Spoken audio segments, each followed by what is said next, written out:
Now on to a Black News Tonight exclusive. Last week we covered how during a virtual talk at the Yale School of Medicine, Dr. Aruna Khilanani, who is a forensic psychiatrist and psychoanalyst, used language that some considered violent and hostile. Take a listen. I had fantasies of unloading a revolver into the head of any white person that got in my way, burying their body, and wiping my bloody hands as I walked away relatively guiltless, with a gun on my step, like I did the world a favor. After the speech, the Yale School of Medicine released a statement that said, "We weighed our grave concern about the extreme hostility, imagery of violence, and profanity expressed by the speaker against our commitment to freedom of expression." And they decided to make the talk available only to people who attended it. Joining me now is forensic psychiatrist and psychoanalyst, Dr. Aruna Khilanani. Thank you so much for joining me on Black News Tonight. Hi, thanks for having me here. Absolutely. Let's start with April 6th. You gave a virtual talk at Yale. Yeah. What was your intention? What was the premise of the talk for you? So the intention is to actually talk about unconscious negative feelings, because if we're not actually aware of unconscious negative feelings, it's going to turn into a violent action. And people who are actually can access and tolerate negative feelings are mentally healthier. So of course I don't want to kill white people. That's completely ludicrous. But I think through my words, white people feel like they're actually getting murdered because my words are troubling. It's going to cause the death of their preferred self-image, their image that they've had through colonialism of being good, helping, and teaching. And as a psychoanalyst, I had a goal, which is to access unconscious feelings around race. So my work is actually about accessing unconscious negative feelings and ideas in the unconscious. So I was normalizing negative feelings, which is also what I do in my practice in psychoanalysis and psychotherapy. So I'm going to read this again. You said, "I had fantasies of unloading a revolver into the head of any white person that got in my way, burying their body and wiping bloody hands as I walked away relatively guiltless with a bounce in my step, like I did the world an effing favor." That type of feeling, first of all, what creates that type of feeling in a person of color toward white people, and how common do you believe that feeling is?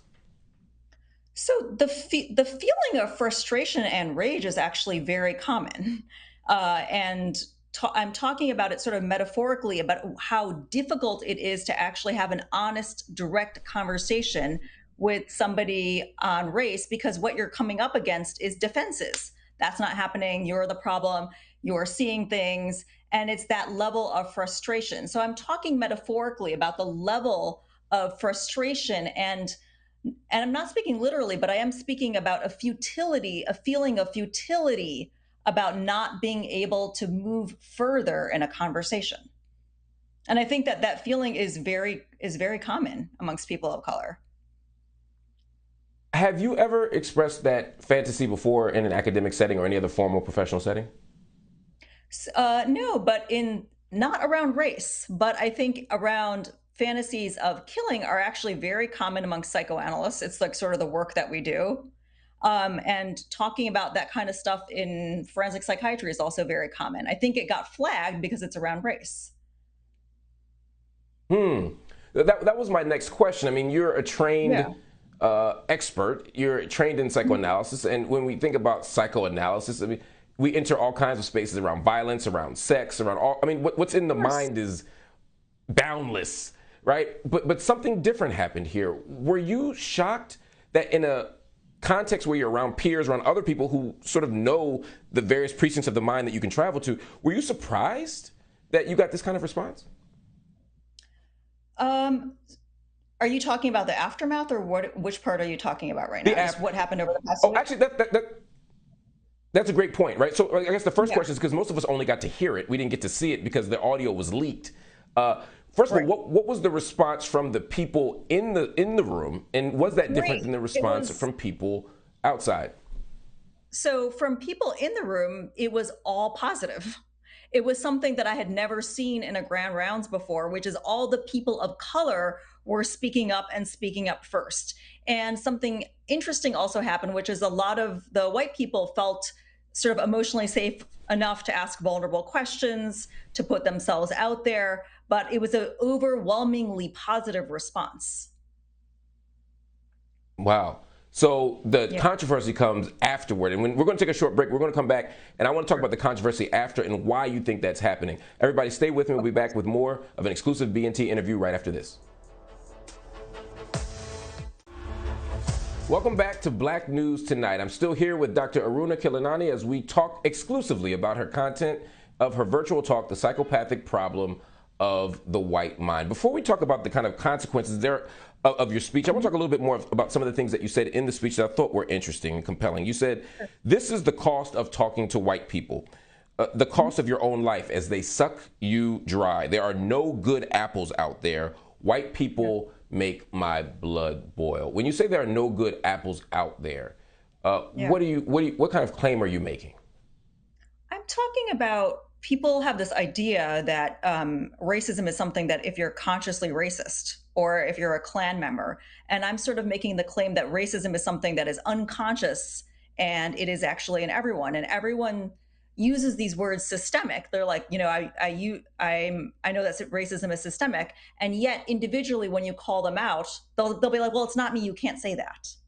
And so there's a disconnect between use of the word systemic and saying that racism is everywhere, but the moment you point it out individually, there's sort of people disown their own violence and racism.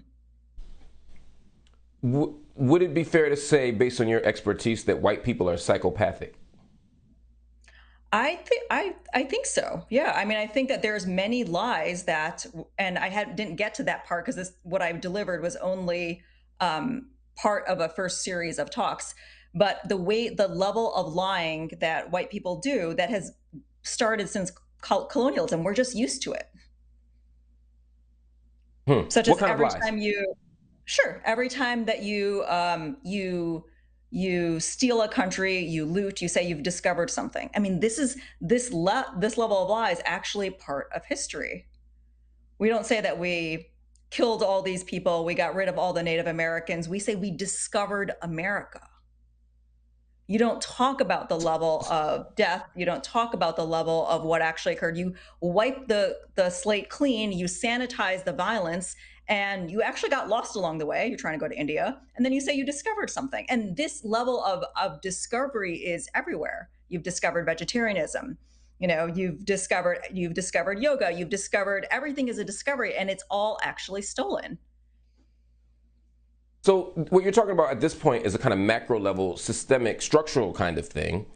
But you're also trained to think about the psyche, which is about the individual at a certain level. Absolutely. To what extent can we say that individual white people are psychopathic or unhealthy or out of their minds? I'm using this language for those who are watching. I'm using this language based on what was in the speech and based on other work that's been published. This isn't necessarily my personal opinion. It's the analysis here.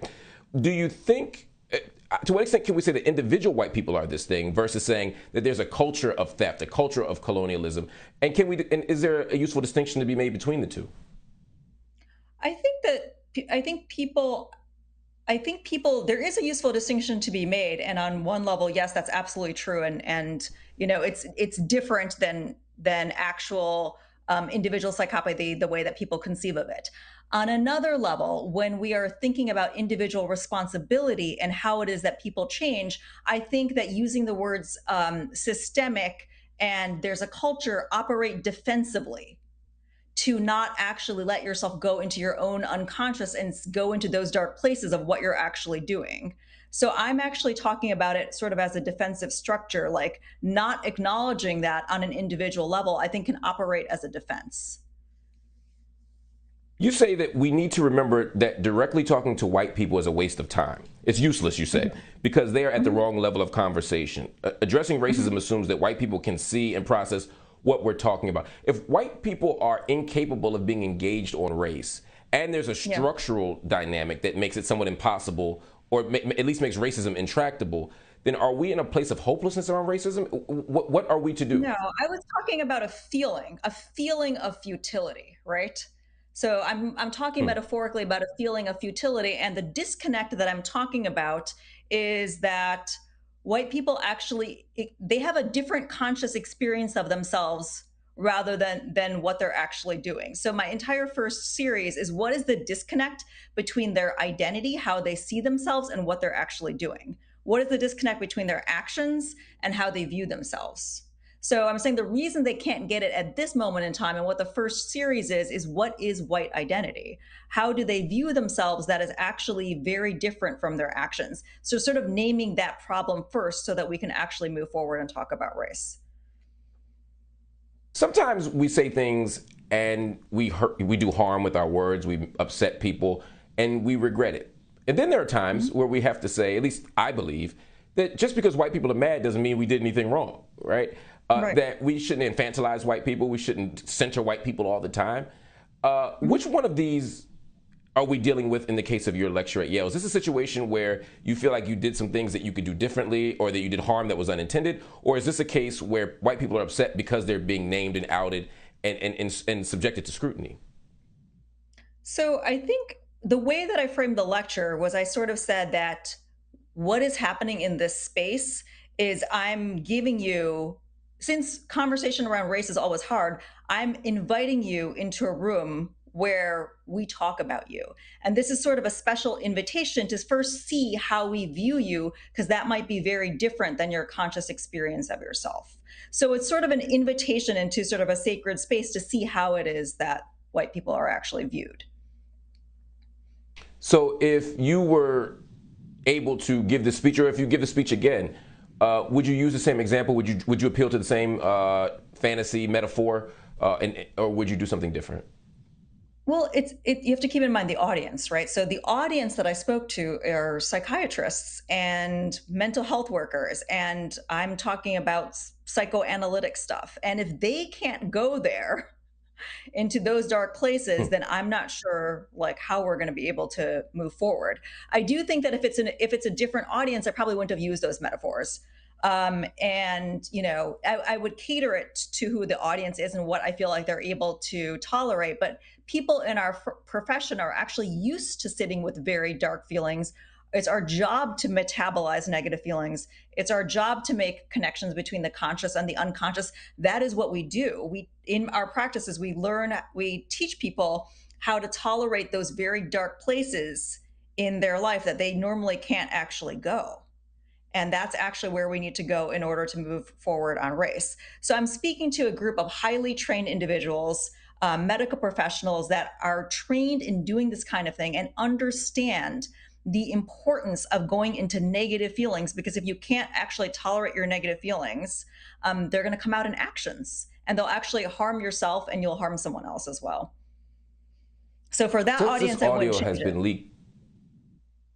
Since this audio has been leaked, since this audio was leaked, you've been a target of the right. You've been on every conservative dartboard.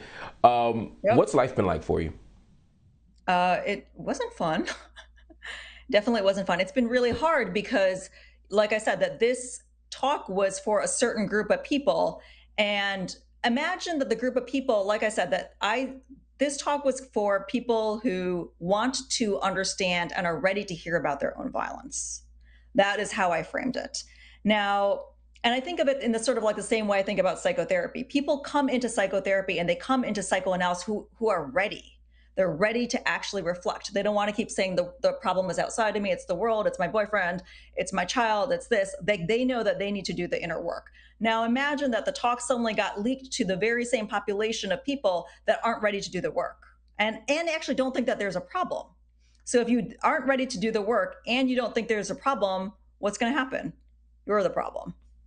It would be like me going around the world would be like, you need to do a psychoanalysis. I was going to say, you become the problem. I mean, that's exactly the point, right? Is that they have decided that there is a problem, but it's you, because any type of race talk is the problem. And so anyone who mentions race or names race becomes the problem. And there's a way that your speech gave them a very convenient out. Doctor, we have to go, but thank you so much for sharing your vision. Thank you for telling your side of the story. Thank you for giving an exclusive to Black News Tonight. Of course. Thank you so much for having me. Absolutely.